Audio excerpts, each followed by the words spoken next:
کرناٹکا کے اڈیپی میں Congress leader David D سوز کو گولی مار کر قتل۔ ریاست کرناٹکا کے ضلع اڈیپی میں کانگریس کے لیڈر ڈیوڈ ڈی سوز کو نامعلوم حملہ آوروں نے گولی مار کر قتل کر دیا۔ پولیس ذرائع کے مطابق دو حملہ آور ایک گاڑی میں موقع پر پہنچے اور ڈیوڈ ڈی سوز پر اچانک فائرنگ کر دی، جس کے نتیجے میں وہ شدید زخمی ہو گئے۔ واقعے کے فوراً بعد مقامی افراد اور پولیس نے انہیں قریبی اسپتال منتقل کرنے کی کوشش کی، تاہم وہ راستے میں ہی زخموں کی تاب نہ لاتے ہوئے دم توڑ گئے۔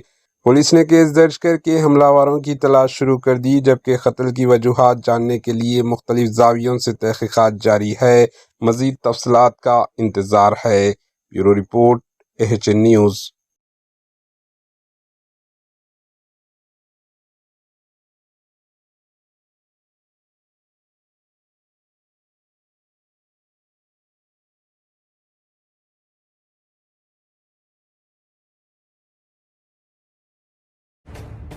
AHN نیوز کے YouTube چینل کو سبسکرائب کریں اور بیل آئیکن کو دبانا نہ بھولیں تاکہ آپ کو ہر نئی آنے والی ویڈیو کا نوٹیفیکیشن بر وقت مل سکے۔